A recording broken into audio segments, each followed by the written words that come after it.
The forest was silent, too silent. Veteran Jack Mason tightened his grip on his rifle as his German shepherd, Shadow, froze beside him. The dog's ears shot up, his body rigid, pointing towards something deep in the ravine. Jack followed his gaze. And then he saw it. "Easy, boy. What do you see?" Shadow growled and took off down a hidden slope. Jack followed. A massive military helicopter. Half buried in vines, metal rusted, cockpit shattered that it looked like it had been there for years. But the moment Jack touched the metal, his breath caught. It was warm. "Impossible," he whispered. This model had been retired years ago. His entire unit had gone down in one. Jack's heartbeat thundered. Shadow growled. Low, warning, terrified. Jack stepped closer, boots sinking into the soft moss, when he noticed something chilling. Deep claw marks along the side of the helicopter. And blood smeared across the door. He wiped a hand across the old glass. And something moved inside. A shadow. A shape. A survivor. Or something far worse. Jack raised his rifle. Shadow barked. Whatever was inside that helicopter wasn't supposed to be alive. Before we start, make sure to hit like, share, and subscribe. And really, I'm curious, where are you watching from? Drop your country name in the comments. I love seeing how far our stories travel. The forest was unusually quiet that morning, the kind of silence that made veteran Jack Mason slow his steps. Sunlight filtered through the towering trees, scattering broken rays across the ground as his boots crunched against damp soil. His German shepherd, Shadow, walked ahead with steady confidence, until suddenly, he didn't. Shadow froze. His ears shot straight up. A low growl rumbled from deep in his chest. Jack instantly tightened his grip on his rifle. Shadow never growled without reason. "What is it, boy?" he whispered. The dog's gaze locked on a narrow ravine hidden between walls of thick moss and vines. Jack stepped forward cautiously, pushing aside brush, then stopped cold. There, lying at the bottom of the ravine like some forgotten beast, was a military helicopter. An attack chopper.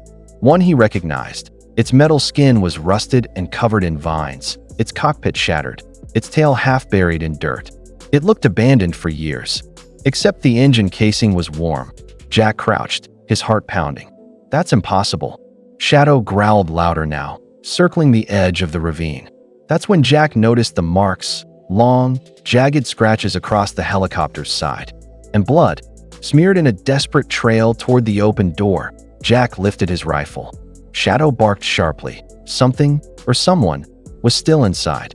The sight of the wrecked helicopter dragged Jack Mason back in time, straight into a memory he had tried for years to bury. The forest around him seemed to fade, replaced by the scorching winds of a distant desert. The thundering blades of a military chopper echoed in his mind, along with the radio chatter, the urgency, the fear. He had lived half his career in those metal birds. Air rescues, covert extractions, deep night missions where a single mistake meant coming home in a flag-draped coffin. And through every mission, every explosion, every frantic landing, Shadow had been there. Shadow wasn't just a K9. He was Jack's partner, trained to detect threats before any human sensed them. More than once, the dog had pulled Jack out of situations death had already claimed, but their last helicopter mission had been a nightmare. Jack could still hear the warning siren, still feel the sudden drop as the chopper spun out of control. An RPG had torn through the fuselage, sending them crashing into the mountains. Jack remembered dragging wounded soldiers out of the wreckage, Shadow barking through smoke and fire to guide them to safety. 3 men survived. 2 didn't. Jack never forgot the screams. That day had changed him forever. He left the military soon after, swearing he'd never step near a helicopter again. And now, here one was. Half-rotten, hidden in a ravine, and inexplicably warm. Shadow nudged Jack's leg, snapping him back to the present. Whatever was inside that chopper was connected to a past Jack hoped never to face again. Jack slid carefully down the slope, boots sinking into the damp moss as he approached the wreckage. Shadow followed, muscles tense, nose twitching at every shift of the wind. The closer they got, the more Jack felt his stomach twist. The helicopter wasn't just abandoned. It had been disturbed. Recently, he lifted his hand and pressed it to the hull. Warm. He wasn't imagining it. Shadow trotted ahead and stopped at the open door of the cockpit, growling deeply. Jack raised his rifle and stepped inside. the beam of his flashlight cutting through the darkness. The interior smelled of oil, metal, and something else, fear. Vines crept through broken panels. Glass crunched under Jack's boots. But among the decay, something didn't belong, a half-eaten military ration. Still fresh. Jack's pulse kicked. He scanned further. A torn sleeve lay draped over his seat, complete with a faded unit patch he recognized. His unit, Shadow, suddenly barked and pointed deeper into the fuselage. A sound echoed back, a faint thump, like something or someone shifting. Jack froze, rifle steady but heart racing. "Hello," he called softly. "If you're alive, make a sound." Silence. Then, another thump, and a ragged breath that Shadow's fur bristled. Jack stepped forward, every instinct screaming that what he was about to find wasn't supposed to be alive. That Jack's flashlight trembled as he followed the weak sound deeper into the fuselage. Shadow stayed glued to his side, teeth bared, every muscle coiled like a spring. The interior grew darker, narrower, the air colder. Then Jack saw it, a boot. Motionless, half hidden behind a collapsed metal panel. "Shadow, stay," Jack whispered, stepping carefully around debris. He knelt, grabbed the edge of the panel, and shoved it aside. Dust exploded upward, revealing a man curled in a tight, broken shape. His face was pale, smeared with dirt and dried blood. His breath was shallow, barely there. Jack's heart slammed into his ribs. No, this can't be. The man's dog tags hung crooked around his neck. Jack wiped the dirt away and froze. That it was Thomas Hale, a soldier from Jack's own unit. A man who had gone missing 3 years ago, declared dead after a covert mission. Jack barely survived. Thomas's eyes fluttered open, cloudy and afraid. When he recognized Jack, a single tear slid down his cheek. You came back," he whispered, voice fractured. "I thought they'd find me first." Jack swallowed hard. Who did this?" Thomas gripped Jack's sleeve, trembling. "They're coming," he gasped. "The ones who crashed this bird. The ones who were supposed to protect it." Shadow growled, turning toward the helicopter entrance, because something, or someone, was approaching. Jack eased Thomas into a seated position, steadying him as Shadow stood guard at the entrance, growling at the shifting shadows outside. Thomas's breathing was ragged, but he clung to Jack's sleeve with desperate strength. "They weren't supposed to crash," Thomas whispered. "This helicopter, it wasn't on a rescue mission. It was carrying something they stole." Jack frowned. "Stole? From who?" Thomas swallowed hard. "From us.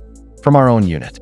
Classified tech, experimental targeting modules, worth millions on the black market." The pieces slammed together in Jack's mind. The warm engine, the fresh rations, the claw marks. Someone had been using the helicopter as a hideout, or as a stash, and they were coming back to finish the job. Thomas continued, voice trembling. "They shot the pilot, took control, but something went wrong. They crashed here. I survived the impact. They didn't know." He shook his head weakly. "They've been searching for the wreck ever since." Jack's grip tightened. "Who's they, Thomas?" Before Thomas could answer, Shadow barked sharply, a warning Jack had learned to never ignore. Branches snapped outside. Footsteps. Multiple. Thomas's eyes widened with terror. "They found us." Jack raised his rifle and pulled Thomas behind cover. The hunters had returned for their secret, and for anyone who had discovered it. The forest snapped with movement, branches cracking, boots sinking into the mud as armed men circled the ravine. Jack pressed Thomas against the interior wall, shielding him with his own body. Shadow crouched low, teeth bared, the growl in his throat deep enough to vibrate the metal floor. A voice echoed from outside. "Step out. Nobody has to die today." Jack knew that voice. Sergeant Kane, a man once trusted, now the traitor Thomas warned him about. Jack steadied his rifle. "We're not going anywhere, Kane." Kane laughed coldly. "Then we'll drag you out with the wreckage." Shadow suddenly lunged toward the door, barking sharply, not in fear, but in direction. Jack understood instantly. Shadow wasn't warning.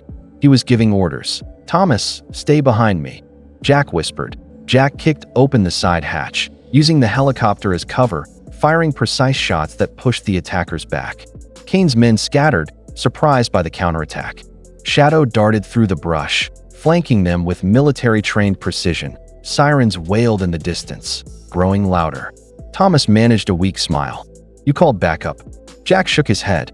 "No. Shadow did. Shadow emerged moments later, guiding arriving officers to their position. Within minutes, Kane and his men were disarmed and handcuffed. AS medics lifted Thomas onto a stretcher. He gripped Jack's arm. "You saved me." Again, Jack glanced at Shadow, who sat proudly beside him. "No," he said softly. "We saved each other." And as the helicopter wreck was secured behind them, Jack knew the truth. The forest hadn't held a monster. It had held a second chance.